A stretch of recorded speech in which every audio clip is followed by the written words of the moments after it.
everybody. This is Saad for the Sad Truth. Today is International Blasphemy Day, and I thought that I would honor the occasion by reading an article that I had written back in 2011, published on my Psychology Today blog, titled Blasphemy Laws Belong in the Dark Ages. In liberal democracies, freedom of speech is non-negotiable. I'll provide you with a link to the article in the description section to this clip. So here we go.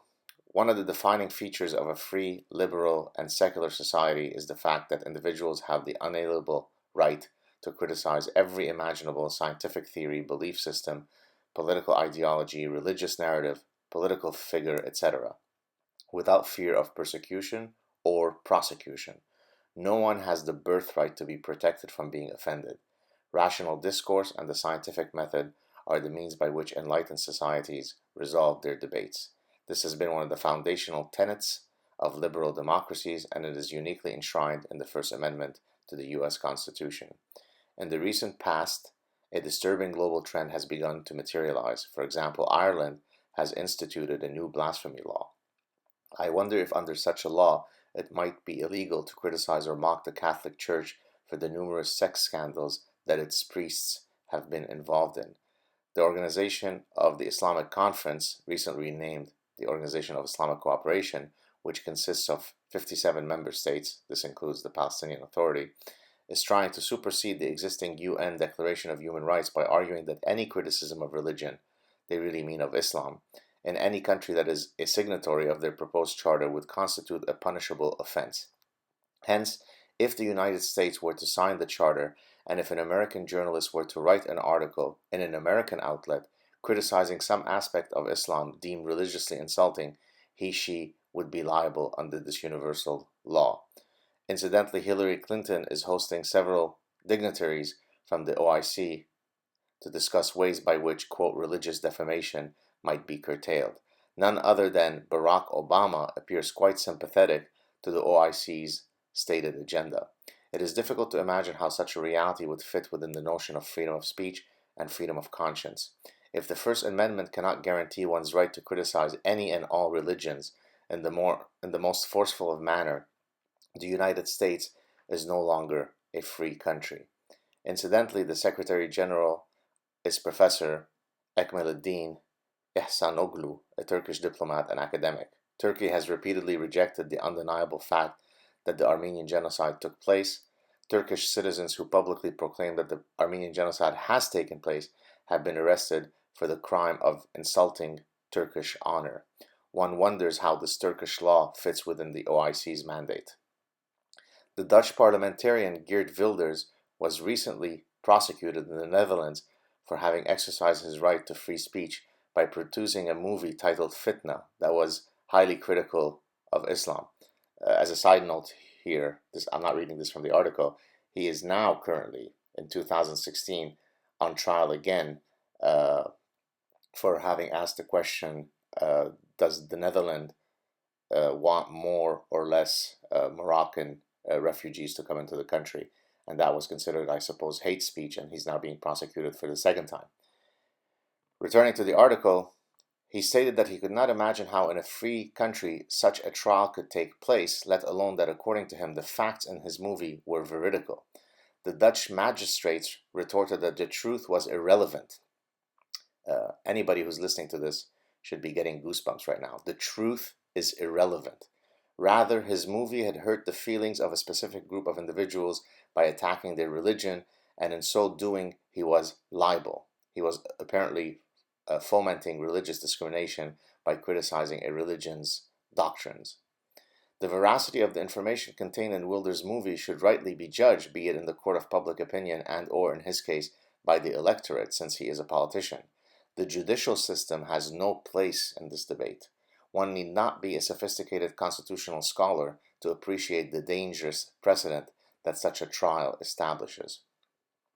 During my time as a doctoral student at Cornell, I remember a heated debate that had raged across campus regarding whether the university should allow an infamous Holocaust denier from speaking at a particular venue.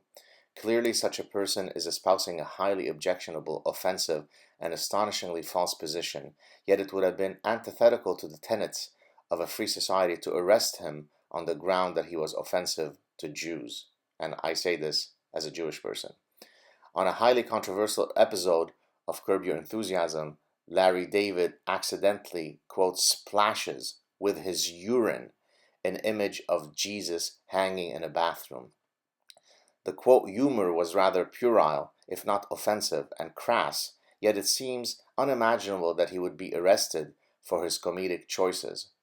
A 1987 photo by Andres Serrano titled Piss Christ received huge critical acclaim, and yet it was extraordinarily offensive to the sensibilities of hundreds of millions of Catholics. Should we prosecute Holocaust deniers, Larry David and Andres Serrano? Should they be violently silenced? Curtailing, quote, offensive speech is a very dangerous, slippery slope. A while back, I had a lively debate with a fellow Psychology Today blogger about the right to offend on religious grounds. I argued that in a free society, it was untenable for a group of people to threaten, if not engage in, repeated violence should their religious sensibilities be hurt. He did not seem to agree with me. Political correctness is a very dangerous weakness. Empires have fallen for lesser cancers. Countless luminaries, example Socrates, Galileo, and Spinoza, have had to suffer at the hands of institutional decrees that determined that their teachings, ideas, and or scientific theories were heretical. Do we wish to return to such dark eras? The bottom line is that we should all go about our lives trying to be polite, respectful, and kind to one another. That said, irrespective of one's religious belief system, no one has an unalienable right from being religiously offended. One cannot discriminate on religious grounds, example, an employer refusing to hire an employee because he is a Scientologist, but everyone is allowed to criticize, analyze, or mock any religion in the most forceful of manners. Such are the guarantees of a free society. Once we give up this right, it is a very quick path to totalitarianism. I'll leave you with 3 poignant quotes regarding the import of free speech. If the freedom of speech is taken away, then dumb and silent we may be led like sheep to the slaughter. This is by George Washington. I disapprove of what you say, but I will defend to the death your right to say it. This is attributed typically to Voltaire, although there is some discussion and debate as to whether he is the one who originally who said this particular quote. In any case, the gist of the quote is very powerful. And then finally, free speech is the whole thing, the whole ball game. Free speech is life itself. Salman Rushdie, and he should certainly know about the importance of this right, given what he went through with the satanic verses.